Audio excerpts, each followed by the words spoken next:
नमस्कार दोस्तों, स्वागत है आपका हमारे चैनल में एजुकेशन फॉर नॉलेज में। आज के इस वीडियो में हम लोग मध्यकाल में झारखंड से संबंधित फैक्ट को देखेंगे। आज हम आपको बता दें ये झारखंड का इतिहास है, यानी हिस्ट्री ऑफ झारखंड है, जिसमें हम लोग मेडिवल हिस्ट्री को कंप्लीट कर रहे हैं। और आपको बता दें ये मेडिवल हिस्ट्री में टोटल 103 प्रश्न दिया गया है। ये मैं हूँ झारखंड बुक है जिसका MCQ है और इसका फर्स्ट एडिशन है जो देव कुमार के द्वारा लिखा गया है। यहाँ पे आपको इस टॉपिक से संबंधित 103 टॉप PYQ के साथ में MCQ देखने को मिलेगा। ये जितने भी PYQ है ये आपका जो है पूछा गया है JPSC में प्रश्न, ये JPSC और JSSC और झारखंड के अलग अलग एग्जामों में। तो ये झारखंड के किसी भी एग्जाम के लिए इंपॉर्टेंट होगा ये टॉपिक। जब भी मध्यकाल से संबंधित क्वेश्चन पूछे जाएंगे आपको डायरेक्टली इनडायरेक्टली यहाँ से देखने को मिलेगा।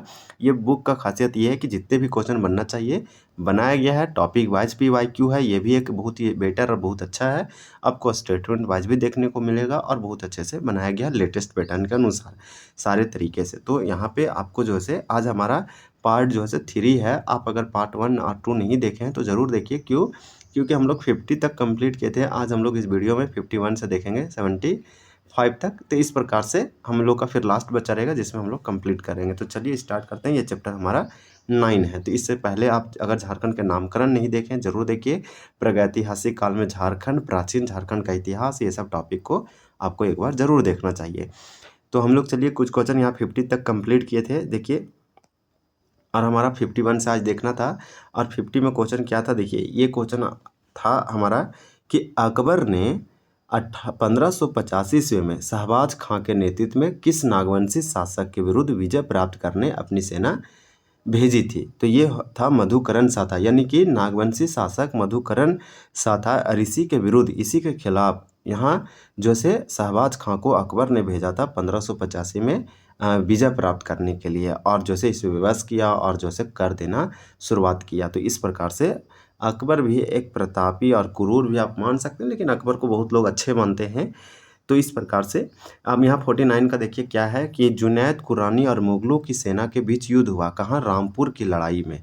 तो रामपुर की लड़ाई, ये रामपुर की लड़ाई ऐसा क्यों बोलते हैं? क्योंकि ये रामपुर में लड़ाई हुआ और रामपुर आज कहाँ है? तो रामगढ़ में है। तो रामपुर की लड़ाई यानी रामपुर में लड़ाई हुआ, इसलिए रामपुर की लड़ाई ये रामगढ़ में है। ये आपसे पूछा किसके किसके बीच हुआ? तो जुनैद कुरानी और मुगलों सेना के बीच हुआ।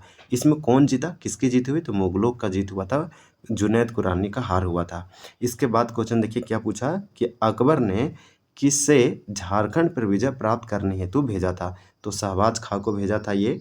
इसके बाद आप क्वेश्चन और भी देख सकते हैं, किस कारण के लिए अकबर नागवंशों की राजधानी खोखरा को अधिकार क्षेत्र में लेना चाहता था? देखिए नागवंशी या नागवंशों का जो राजधानी था खोखरा, वो अकबर को बहुत पसंद था और अकबर चाहता था, ये मुगल शासक था अकबर आप जानते हैं, और मुगल चाहता था कि जो ये नागवंशियों का जो राजधानी है खोखरा जो रांची के आसपास था, इसे अपने अधिकार में लेना चाहता था अपने क्षेत्र में। तो वो लेना चाहता था, उसका रीज़न ये पूछा किस कारण से? तो इसका कारण ये था कि इस क्षेत्र में सामाजिक उपयोग करना, वो सोशल इसका यूज करता। उसके बाद आर्थिक समृद्धि, यहाँ बहुत ज़्यादा इकोनॉमिक वैल्यू यानी रिच था। साम्राज्य का विस्तार करना, लेकिन सबसे प्रबल तो ये है कि वो साम्राज्य को विस्तार करना चाहता था, लेकिन यहाँ पे तीनों दिया है इसलिए डी आंसर था। ये सब क्वेश्चन हम लोग पढ़ चुके हैं, लेकिन कुछ हम लोग रिवीजन कर रहे हैं जो आपको हम दिखा रहे हैं। इस प्रकार से देखिए रामपुर क्षेत्र वर्तमान में कहाँ है? जहाँ जुनैद कुरानी और मुगलों के बीच संघर्ष हुआ, तो ये रामगढ़ में है। 1530 से 1541 मुगल अफगान संघर्ष हुआ। अफगान की तरफ से शेरशाह सूरी था और मुगल की तरफ से हुमायूं था। इसके दौरान हुमायूं झारखंड के किस स्थान तक आ गया था? तो इस तरह से था। तो ये जो है से आपका किस स्थान तक आ गया था? तो ये आ गया था तेलियागढ़ तक आपका हो जाएगा। नहीं, यहाँ पे आपका जो है से 46 है, तो 46 का आपका यहाँ पे जो आंसर होगा आपको बता देते हैं कि सी होगा भुरकुंडा तक। यानी कि हुमायूं के बारे में पूछा, हुमायूं झारखंड के किस स्थान तक आ गया? और ये 1530 से 41 के बीच में जब मुगल अफगान संघर्ष चल रहा था तो मुगल राजा हुमायूं ये भुरकुंडा तक आ गया, जो कि हजारीबाग रामगढ़ के आसपास है। इस तरह से ये क्वेश्चन पूछे गए थे और इस तरह से बहुत सारे क्वेश्चन इसमें दिया गया। जैसे में राजमहल क्षेत्र पर शेरशाह और उनके वंशजों का अधिकार लगभग कितने वर्षों तक रहा? तो 35 सालों तक रहा था राजमहल। ये वाला आप याद रखिए, राजमहल क्षेत्र पर शेरशाह और उसके द्वारा उसके और जो आगे आए वंशज शासक उनके द्वारा।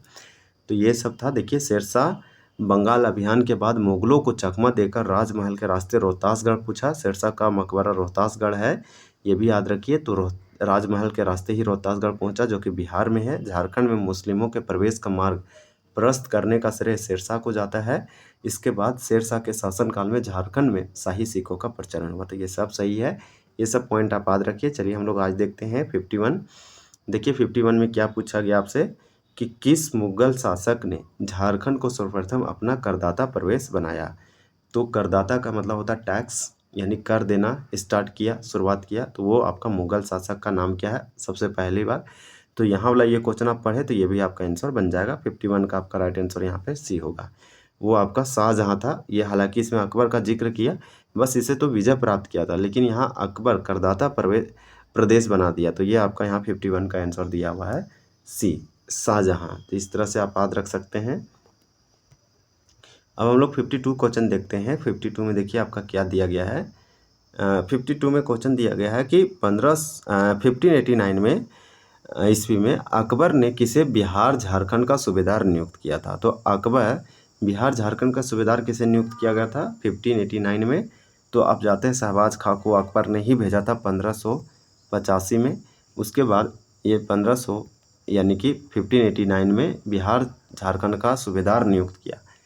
तो ये आपका हो जाएगा ए नंबर। राम सिंह को नियुक्त किया 1590 ईस्वी में, यानी 1590 ईस्वी में अकबर के सूबेदार मान सिंह। तो अकबर के सूबेदार मान सिंह ने निम्न में से, यहाँ पे आपका जो है से 52 का राइट आंसर ए दिया है राम सिंह। फिर यहाँ पे आंसर दिया है कि अकबर के सूबेदार मान सिंह ने निम्न से पलामू के किस चेरो राजा को मुगल की अधीनता स्वीकार करने हेतु विवश कर दिया था। तो आपका 53 का यहाँ पे राइट आंसर दे रखा है ए भागवत राय। तो ये वाला भी आप याद रखिए। कुछ आंसर अगर गलत आपको लग रहा है और आप पहले से जानते हैं तो आप कमेंट करके बेझिझक बताइए, ताकि पिन करने से सभी लोगों को ये पता चल सके। तो 1590 ईस्वी में अकबर के सूबेदार, तो अकबर का सूबेदार कौन था मान सिंह, याद रखिए अकबर का सूबेदार मान सिंह था। अब पलामू के वो कौन सा चेरो राजा था, तो वो भगवत राय था, जो मुगलों के अधीनता स्वीकार करने के लिए विवश कर दिया था। किस मुगलकालीन सूबेदार ने परकोटा व महल के नगरों का नामकरण अकबर नगर के रूप में किया था। तो यहाँ पे आपका 54 है, तो 54 का ये तो मान सिंह हो जाएगा। ये सब तो मान सिंह ने किया था। आप याद रखिए मान सिंह एक मुगलकालीन सूबेदार था, जो परकोटा व महल के नगरों का नामकरण अकबर नगर किया। ये मान सिंह था, जो कि एक सूबेदार था मुगल काल का। अकबर ने इसे नियुक्त किया था। देखिए कोकरा के नागवंशी शासक को मुगल कालीन ग्रंथों में जमींदार ए खां आलम से संबंधित किया गया है, यानी कि संबंधित या संबोधित किया गया है। इस शब्द का क्या अर्थ है। तो यहाँ पे देखिए संबंधित किया गया नहीं, संबोधित किया गया, से संबोधित किया गया है। इस शब्द का क्या अर्थ है। तो 55 का आपका यहाँ पे राइट आंसर ये होगा हीरे के खान का मालिक। तो जमींदार ए खां आलम हीरे के खान का मालिक होगा। ये वाला इंपॉर्टेंट होगा। अब हमारा क्वेश्चन नंबर 56 है आईने अकबरी। आईने अकबरी आईने अकबरी अबुल फजल के द्वारा लिखा गया है। ये अकबर के बारे में है। आईने अकबरी के अनुसार हजारीबाग के चाई और चंपा क्षेत्र की मालगुजारी कितनी थी। चाई चंपा हजारीबाग में पड़ता है और यही पूछा। आईने अकबरी में इसके उल्लेख है और आईने अकबरी के अनुसार यही पता चलता है कि हजारीबाग में पड़ता था चाई चंपा और इस क्षेत्र का मालगुजारी थी। क्या थी तो आपको बता दें 56 का यहाँ पे राइट आंसर आपका ये 56 है। तो 56 का आपका यहाँ पे राइट आंसर हो जाएगा ए 15,500 रुपया। ये वाला याद रखिए। मिदनापुर अभियान के समय मानसिंह ने कौन से मंदिरों का जीर्णोद्धार करवाया। तो मिदनापुर अभियान के समय मानसिंह जब ये मिदनापुर अभियान पे गया तो मानसिंह ने जो है कुछ मंदिरों का जीर्णोद्धार करवाया। जीर्णोद्धार का मतलब उसे मरम्मत या रिपेयर करवाया। 57 का यहाँ पे राइट आंसर ये हो जाएगा परा तथा तेलकुप्पी। तो ये वाला भी याद रखिए परार तेलकुप्पी मंदिरों का जीर्णोद्धार करवाया था मानसिंह। और कब करवाया मिदनापुर अभियान के समय।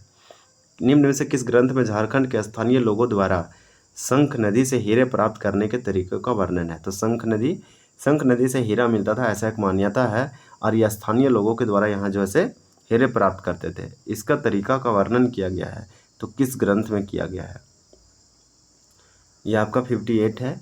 58 का आंसर रहेगा तुजू के जहांगीरी। जो जहांगीर का आत्मकथा है तुजू के जहांगीरी। याद रखिए तुजू के जहांगीरी से ही पता चलता है झारखंड के स्थानीय जो लोकल लोग थे उनके द्वारा शंख नदी से हीरे प्राप्त करने का तरीका के बारे में पता चलता है। मान सिंह उड़ीसा अभियान हेतु जाते समय रंजीत सिंह मुगलों का अधीनता स्वीकार करने हेतु विवश किया उसे अपने किस दल में शामिल कर लिया। तो इस प्रकार से ये क्वेश्चन नंबर है 59 का आपका यहाँ पे, ये आपका 59 है, तो 59 का आपका यहाँ पे आंसर हो जाएगा सी, यानी अंगरक्षक दल।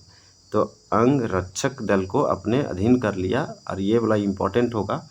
अब देखिए, मान सिंह जो है उड़ीसा अभियान हेतु जाते समय रंजीत सिंह मुगलों को अधीनता स्वीकार करने हेतु विवश किया, उसे अपने किस दल में शामिल किया, तो अंगरक्षक दल में उसे शामिल कर लिया। प्रश्न संख्या 60 है, 60 है। क्वेश्चन पूछा जा रहा है कि प्रसिद्ध पुस्तक तुजू के जहांगीरी के अनुसार मुगल शासक जहांगीर ने किस वर्ष इब्राहिम खां को खोखरा विजय हेतु भेजा। तो यहाँ पे 60 का राइट आंसर डी होगा 1615 ईस्वी में। याद रखिए, एक बुक है जो कि बहुत ज़्यादा प्रसिद्ध पुस्तक है, तुजू के जहांगीरी। ये जहांगीर का आत्मकथा है। इसके अनुसार हमें ये पता चलता है कि जो मुगल शासक था जहांगीर, इसने इब्राहिम खां को खोखरा विजय के लिए भेजा था, और विजय इसे प्राप्त करना चाहता था और इसे जीतना चाहता था। और वो कब ऐसा करना चाहता था, तो 1615 ईस्वी में। क्वेश्चन नंबर 61 है। देखिए, 61 में पूछा जा रहा है कि झारखंड के कौन से चेरो राजा जहांगीर के समकालीन थे। तो यहाँ पे आपका होगा अनंत राय। मुगल शासक जहांगीर के शासनकाल में निम्न में से कौन सा झारखंड का राज्यपाल था। तो 62 का आंसर होगा इब्राहिम खां। अब हम लोग नेक्स्ट क्वेश्चन देखेंगे। देखिए, क्वेश्चन नंबर 63 है कि नागवंशी राजा दुर्जन साल को कितने वर्षों तक ग्वालियर के किले में कैद रखा गया था। तो आप जानते हैं कि नागवंशी राजा दुर्जन साल को जो है 12 वर्षों तक ग्वालियर के किले में कैद रखा गया, बंद रखा गया। फिर क्वेश्चन पूछा गया कि झारखंड के नागवंशी शासक दुर्जन साल, तो एक नागवंशी शासक है दुर्जन साल, इसे जहांगीर के द्वारा कौन सी उपाधि प्रदान की गई थी। तो इसे जहांगीर के द्वारा इसे कौन सी उपाधि दिया गया, तो जहांगीर के द्वारा कौन सी उपाधि प्रदान की गई है। आपका 64 का राइट आंसर यहाँ पे हो जाएगा बी, यानी शाह का उपाधि दिया गया, इसलिए दुर्जन साल, शाह दुर्जन साल इसे कहते हैं। उसके बाद कौन सूबेदार, देखिए निम्न में से कौन सूबेदार को फत जंग की उपाधि जहांगीर के शासनकाल में प्रदान की गई थी। तो फात जंग की उपाधि, तो ये वाला आपका 65 का आंसर सी हो जाएगा इब्राहिम खां। आपको कुछ बता देते हैं, जैसे में ये आपका जो दुर्जन साल था हीरा का परखी था, एक नागवंशी शासक था। अब जहांगीर को जो है ये इसका अधीनता स्वीकार नहीं किया, कर देना नहीं चाहता था। जहांगीर ने ऑर्डर दिया, इसे पकड़ा, बंद किया और इसको ग्वालियर के किले में रखा। यह 12 वर्षों तक रखा। उसके बाद जब ये 6000 सालाना जो है कर देना स्वीकार किया, तब इसे छोड़ दिया, जो कि इम्पोर्टेंट है। ये सब हम लोग आगे भी पढ़ेंगे।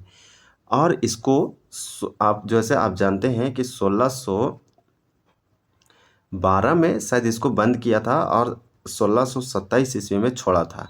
तो ये वाला भी आप याद रख सकते हैं, इसमें सारा दिया गया है। देखिए यहाँ पे आगे हम लोग पढ़ेंगे कि निम्न में से कौन सा सूबेदार, ये वाला हम लोग पढ़ चुके हैं। और यहाँ देखिए कि कौन सा नागवंशी राजा हीरो का परखी था।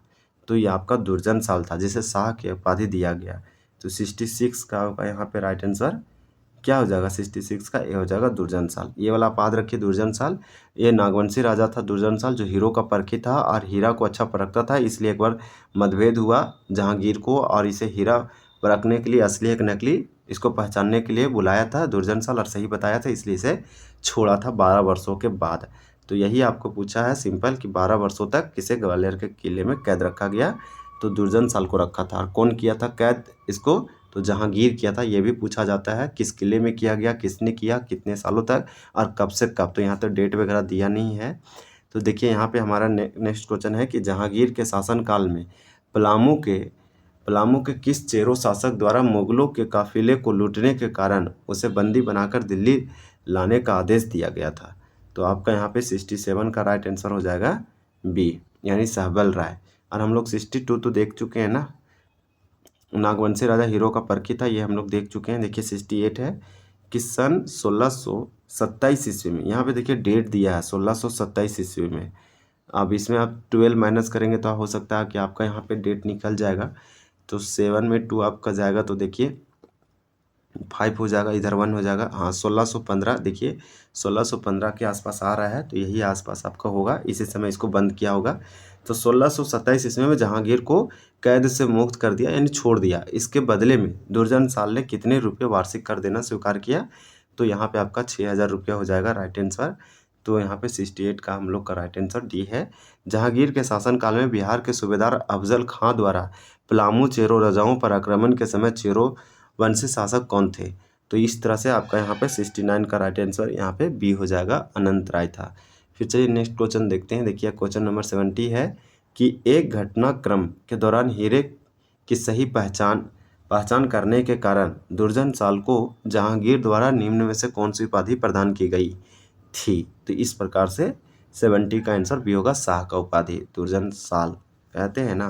तो इस प्रकार से हीरे का, देखिए ये इससे आपको पता चल जाएगा कि एक घटनाक्रम था, मतलब एक इवेंट हुआ जिसके दौरान हीरे का सही पहचान करने के कारण दुर्जनशाल को ग्वालियर के किले से 1627 ईस्वी में 12 वर्षों के बाद जहांगीर ने उसे एक उपाधि प्रदान किया और छोड़ा भी, जो कि इम्पोर्टेंट होगा। और लेकिन ये 6000 उसको कर देंगे यार, ये आप जानते हैं 1615 के आसपास या 1616 ईस्वी के आसपास इसे बंद किया था।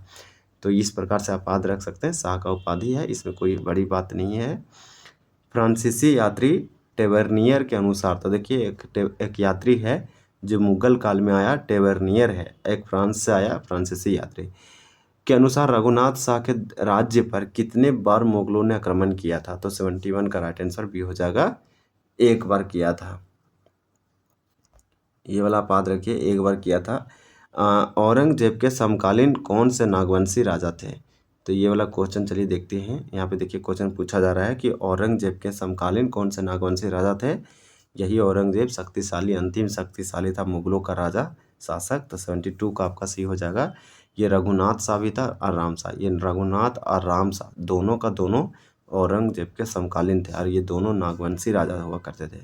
राजमहल स्थान पर मुगलों का एक था, तो राजमहल स्थान पर मुगलों का एक क्या था? तो 73 का आपका हो जाएगा टकसाल था। ये वाला भी याद रखिए, टकसाल से पूछा जाता है कि हिस्ट्री में टकसाल क्या है। क्वेश्चन नंबर 74 है कि 2000 रुपये का मनसबदारी जबरदस्त खां को किससे संधि हेतु विवश करने के लिए प्रदान की गई थी? तो 74 का आपका सी हो जाएगा प्रताप राय से। प्रताप राय मुगल नागवंशी शासक था, ये वाला भी याद रखिए। 75 क्वेश्चन है इस वीडियो का, सबसे हमारा लास्ट अंतिम है। प्रताप राय, यहाँ आपसे पूछा गया कि प्रताप राय ने मुगल सूबेदार इतिकाद खां से संधि करने के पश्चात कितना रुपया वार्षिक मालगुजारी देना स्वीकार किया था? 75 का आंसर ये होगा, 1 करोड़ रुपये, बहुत ज़्यादा देने के लिए स्वीकार किया।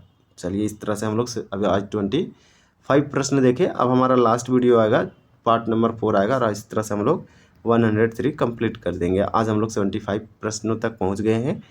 अगर वीडियो अच्छा लगा और कुछ आपको हेल्पफुल लगा और जानने को मौका मिला तो हमारे चैनल को ज़रूर सब्सक्राइब करें। वीडियो देखने के लिए धन्यवाद।